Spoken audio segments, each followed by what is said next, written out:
CPGS interpelle nos représentants politiques. CGPS rime avec citoyens pour un projet guadeloupéen de société. Donc ces citoyens qui ont donc envoyé un courrier aux parlementaires, présidents de PCI, aux présidents des collectivités majeures, mais aussi aux organismes qui représentent les socio-professionnels, avec une demande de réaliser un véritable état des lieux de la fiscalité, un préalable pour garantir un développement harmonieux. C'est ce que nous confirme Olivia Lospar. Le collectif citoyen propose l'élaboration d'un rapport d'expertise sur l'application de la fiscalité nationale en Guadeloupe. Le but étant, selon eux, de distinguer à travers cette analyse les forces, mais aussi les insuffisances du régime fiscal actuel. Une première phase qui devrait permettre, dans un second temps, avec cette vue d'ensemble, de proposer des pistes pour une architecture fiscale adaptée au territoire en fonction d'objectifs sociaux et économiques. Une fiscalité dont la Guadeloupe aura la maîtrise. Pour réaliser cette étude, le CPGS a fait appel à un cabinet spécialisé, le CMS Francis Lefebvre, reconnu à l'international pour son expertise en matière de fiscalité. Un réseau d'avocats qui a notamment accompagné la collectivité de Saint-Barthélemy et la principauté d'Andorre. Avec ce courrier, le collectif espère obtenir un financement pour cette étude et surtout une grande concertation avec tous les acteurs locaux sur ces enjeux fiscaux. Depuis 2021, ce collectif citoyen multiplie les actions pour ce qu'il qualifie de pédagogie de la population sur ces grands enjeux.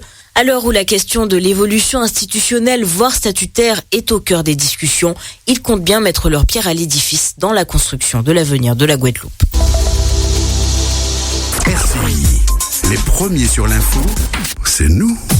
Citoyens pour un projet guadeloupéen de la société. Et effectivement, le CPGS, on est avec le coordonnateur du CPGS, Gilles Casimir. Bonjour. Bonjour aux auditeurs de RCI. Alors, pourquoi la fiscalité mérite-t-elle d'être expertisée ? Effectivement, c'est vrai qu'il y a 12 blocs de compétences dans la concertation de la population. Nous avons choisi la fiscalité parce que nous avons voulu aller au cœur des choses. Et vous savez comme moi que c'est celui qui paye qui décide. Vous connaissez la situation financière de nos collectivités. Vous savez que nous sommes rattachés à une bouée de sauvetage qui s'appelle l'octroi de mer, qui est décriée, qu'il va devoir réformer. Et puis, nous avons également un projet guadeloupéen de société que nous voulons voir, que nous appelons de nos vœux. Et pour qu'il y ait un projet, il faut faire le point sur ce qui est possible et ce qui ne l'est pas. Et pourquoi avoir choisi ce timing ? Alors le timing, vous savez, c'est tout naturel. C'est-à-dire qu'on a commencé en décembre 2021, quand la Guadeloupe était bloquée, et on a commencé simplement par des émissions pour qu'on puisse comprendre comment on a fait pour en arriver là. Donc on a refait toute notre histoire, les différentes évolutions institutionnelles et statutaires. Et puis on a très vite compris avec des échanges avec certaines personnalités qu'il allait y avoir quelque chose d'important en 2023. On l'a vite vu. Et d'ailleurs on a été les premiers à relayer le fait qu'il y ait la délégation sénatoriale qui commence à auditionner tous les territoires d'outre-mer pour faire le point entre les relations qui existent entre la France et ses territoires. Donc on a suivi toutes les auditions, particulièrement celle de la Guadeloupe, bien sûr.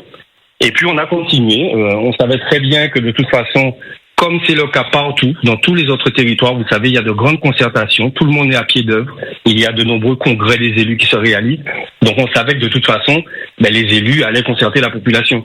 Donc on s'est préparé à faire notre contribution, voilà, en tant que citoyen. Alors justement, en tant que citoyen, quand on parle de projet guadeloupéen de société, est-ce que la finalité, ce sera d'intégrer aussi le monde politique ? Alors, vous savez, nous, ça nous peine un peu parce qu'à chaque fois, on a besoin de justifier le fait que des Guadeloupéens aient envie de travailler pour le pays. Donc, il faut trouver une raison, il faut trouver une stratégie politique, il faut trouver... nous, ça nous embête beaucoup parce que ça met de côté le fond du travail que nous réalisons. Et je trouve ça vraiment dommage. Si nous voulions entrer en politique, on aurait créé un parti, on serait... vous savez, Gilles Casimir, on comprend le fait que vous soyez peiné, parce qu'effectivement, vos intentions, visiblement, ne sont pas celles-là, mais vous savez aussi que dans l'histoire de la Guadeloupe, il y en a beaucoup qui se sont servis du monde associatif, par exemple, pour entrer en politique, et qui n'avaient pas spécialement déclaré le vouloir au départ, c'est ça ? Complètement. Non, mais c'est vrai, ils l'ont fait toujours avant des échéances. Je crois que sur la scène publique, on entend ma voix maintenant depuis quelques années, 4 ou 5 ans maintenant, et je ne crois pas avoir déjà fait partie d'aucune liste électorale que ce soit.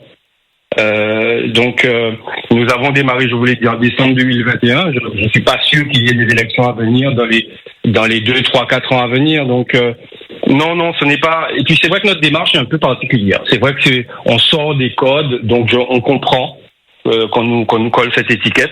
Mais pour autant, on continue à travailler. D'ailleurs, je tiens à saluer tous les citoyens qui font partie du CPGS, parce qu'il n'y a aucun élu, il n'y a aucun membre de conseil municipal ou autre. Ce sont des monsieur et madame tout le monde qui prennent de leur temps pour travailler et nous les remercions. Alors, pourquoi, Gilles Casimir, ceux à qui vous adressez ce courrier devraient répondre favorablement? Alors, on l'espère, on ne sait pas. On ne sait pas. Alors, il faut savoir que les médias, vous avez reçu la lettre ouverte oui. Aux représentants politiques et on insiste beaucoup, surtout également aux représentants des groupements de socioprofessionnels. Maintenant, la proposition de mission que nous avons reçue du cabinet Francis Lefebvre, vous ne l'avez pas. Eux, ils l'ont reçue. Et elle est bien détaillée. L'équipe d'experts est bien présentée. Donc, on espère vraiment que ce sera financé. Oui. On espère que les socioprofessionnels vont s'accaparer de cette proposition pour pouvoir travailler avec ces experts, pour réfléchir à une architecture d'une fiscalité pensée en Guadeloupe, pour la Guadeloupe en fait, pour répondre aux enjeux économiques et sociaux de la Guadeloupe. Et on parle de quel montant de financement d'études? Eh ben, on va vous le dire. Il s'agit d'une étude qui s'élève à 100 000 euros. C'est un prix de base. Nous invitons tous ceux qui le souhaitent à faire des recherches sur le cabinet Francis Lefebvre. Nous avons vraiment voulu avoir les experts avec les qualifications les plus élevées, avec un niveau d'expertise le plus élevé qui existe aujourd'hui.